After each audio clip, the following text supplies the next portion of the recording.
Hey, I'd like to welcome you to another episode of the Mission Matters Innovation Podcast, your source for all things innovation. My name is Adam Torres. You can follow me on Instagram at AskAdamTorres. Keep up with my book releases, book tour schedule, signings, all that other good things. Love to connect with you there. And as always, if you'd like to apply to become a co-author of one of my upcoming books, just head on over to the website, missionmatters.com, and click on Become an Author to apply. All right, today I have Taylor Corr on the line, and he's head of inside sales over at Quantcast. Taylor, welcome to the show. Hey, Adam. Thanks for having me. Oh, man, excited to have you on the show. I love to geek out and nerd out on AdTech, and that's what we're going to do today. We're going to talk about trends in AdTech. But before we do, let's go a little bit further into what you're doing over at Quantcast. Tell us a little bit more about the company, please. Sure. Yeah. So Quadcast has a couple sides to our business. On the one hand, we work with publishers, and we basically provide them audience analytics and also help them navigate consumer privacy and consent.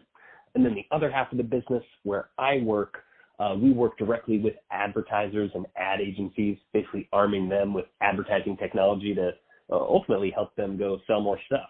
So I lead our inside sales team at Quantcast. You can think of that as our SMB side of the business, and I cover the whole entire United States. So we work with a variety of advertisers, and the big initiative for us right now is we are pushing out our new self-serve platform, Q for marketers.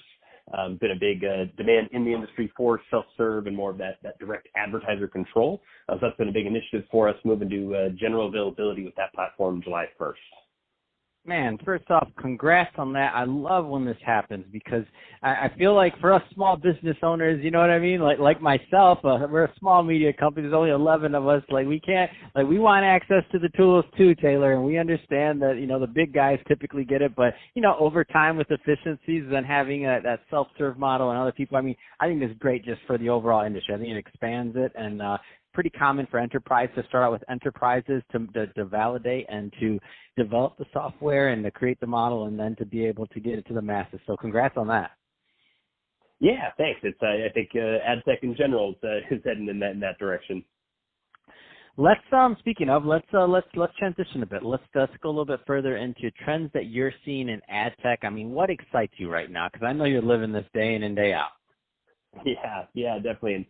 And I've been at Quantcast now for 6 years, and part of the reason I got into the space is AdTech always has something new coming down the pipe, and that there's always changes taking place. Probably the biggest public-facing trend that people have probably seen is this big trend towards privacy. You've got GDPR in Europe, which is the General Data Privacy Regulation, and then CCPA in California, which is very similar, which are basically aimed at protecting consumers' data privacy online. And this impacts everybody. It's, Google, it's Facebook, it's smaller companies like Quantcast in terms of what we can collect and how you protect your identity online. So that has been a huge adjustment, not just for targeting companies like us, but big publishers like, New York Times. How are they going to identify who you are, Adam, when you come to their website, and whether you're in market for auto insurance or a new pair of jeans, really the whole infrastructure of the AdTech marketplace, or the programmatic buying that takes place in AdTech, really hinges on us being able to understand what someone is doing online. And then the twin trend with that is Google, who is they're the dominant player in a lot of spaces, but they have a dominant share of the web browser market with Google Chrome, and they've decided to do away with third-party cookies. So they have a deadline a couple years out from now where they're going to finally, cut off access to cookie data.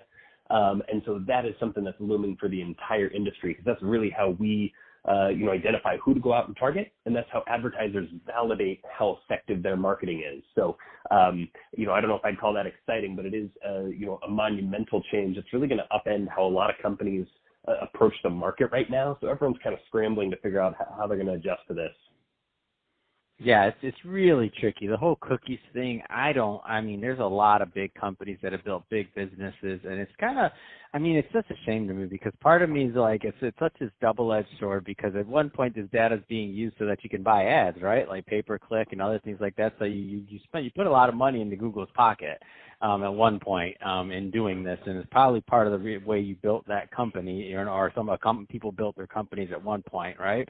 And so now to cut that part off, like, and again, not asking you to have a crystal ball, because this is all high level stuff, and nobody knows what's going to happen yet. But I'm like, man, what is Google going to do next? I feel like they're going to come up with some model to be able to charge us for something else, and it's just not going to be called a cookie, but it's going to work just like a cookie, and you're just going to have to pay for it now.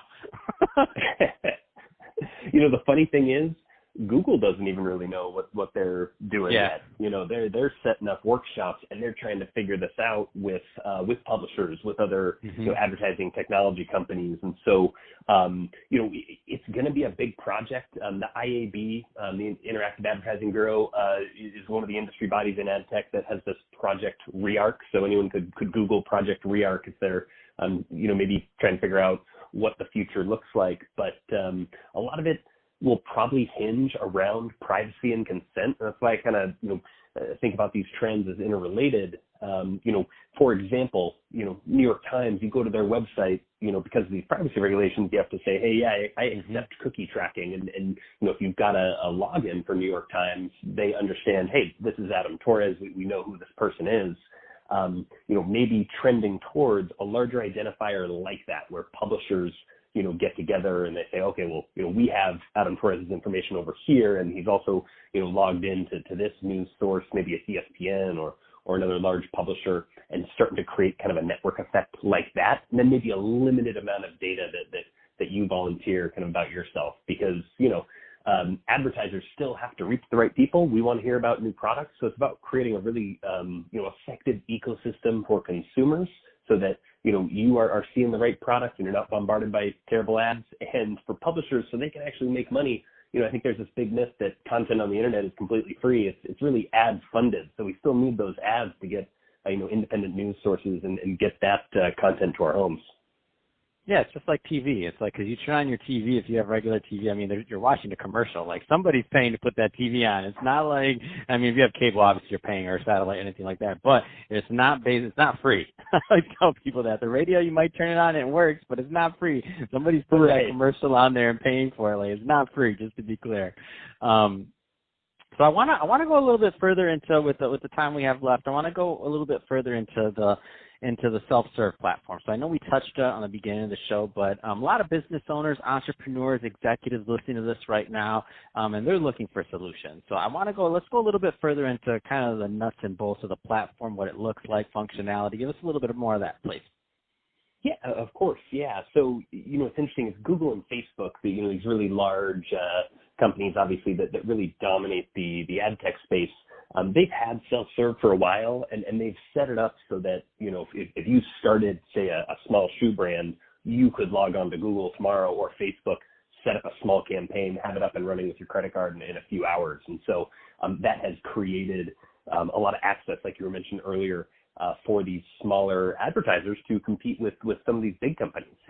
This direct-to-consumer trend is really fueled by a lot of this direct access to advertising. So, one of the knocks with programmatic sometimes is people think, hey, it's kind of a black box. What's all this data and machine learning going in? What does my performance look like? They want that transparency into where their ads are going, where they're showing up, levels of fraud, what they're paying for different sources of advertising. So that is a trend that, we've seen come in, and different companies have started to, push into, and that's really where we're going with our platform as well. And similar to, consumers wanting more access and direct control over their data, advertisers want that too. And so, providing a platform that, instead of having an account manager, set everything up, provide the reporting, which certain advertisers still, really enjoy. There's also a large chunk of advertisers who say, hey, I want that direct control. I want to help, understand which data is going into my targeting. I want to do my own A/B tests, understand the performance, play around with it. You got a lot of folks who are very well versed in ad tech now, and know how to conduct their own programmatic campaigns. So us at Quantcast, like some other companies have been doing, just arming folks more directly with that data to run their own campaigns. So any, and you don't have to give a company name or anything like that, but any cases of somebody using this in beta or otherwise that just kind of stick out to you? And the reason I say this is because a lot of times people don't, you don't know what you don't know, right? Obviously, that's a given, but they may be listening to this and they're thinking, do I really need that? Like, does it make sense for us? Like, just to put a little bit of meat around it with a story. Yeah, of course. Where Quantcast has always formed our best partnerships have been really with performance-minded advertisers who are looking for outcome-based marketing. When you go with programmatic, you can run a brand campaign, you can do video, you can do rich media, native, try and get a lot of eyeballs and traffic to your site.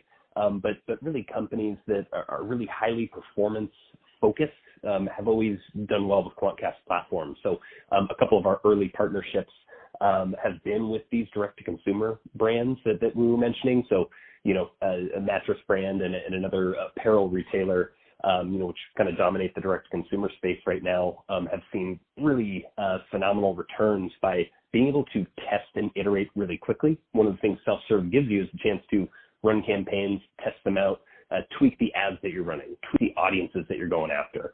And so Quadcast, because in our DNA, we work with so many publishers, we've got a lot of different audience data, they're able to build audiences really quickly. And then by putting that directly into market really quickly without that latency between planning and buying, they've seen really phenomenal results, from an ROI perspective and continue to reinvest in the platform. So those early success stories have been really encouraging for us. Yeah, that's awesome. So Taylor, that being said, about out of time for this one, but final question, two-part question. If somebody's listening to this and they want more information on Quantcast, first off, what are the right types of businesses that are typically a good fit for Quantcast so that the right people follow up? And number two, what's the best way for them to connect? Of course, yeah. So for getting in touch with Quantcast directly, they can certainly head over to my LinkedIn page, Taylor Corr, Corr, or directly at quantcast.com and submit an inquiry there to get in touch with the sales team. I mentioned earlier we do really well with performance-focused, outcome-based advertisers online. We also work with ad agencies, independent ad agencies across the country as well. So in addition to that, if you're looking for a video campaign or just audience insights on the publisher side, there's really a variety of solutions. I encourage folks, if you are involved in digital media, advertising, audience analytics, come check out quantcast.com and we might have a solution for you there. Fantastic. Well, Taylor, really appreciate you coming on the show today and sharing more about all the great work that you're doing over at Quantcast. And congrats on that launch. And to the audience, as always, thank you for tuning in. Hope you got a lot of value out of this. If you did, don't forget to subscribe to the podcast, leave me a review on the Apple iTunes Store. And if you're watching this on our YouTube channel, Mission Matters Innovation, definitely give us a subscribe there, but also leave us some comments in the video. Love to know what kind of projects and things that you're working on. And Taylor, thanks again for coming on the show. Really appreciate it, Adam. Thanks a lot.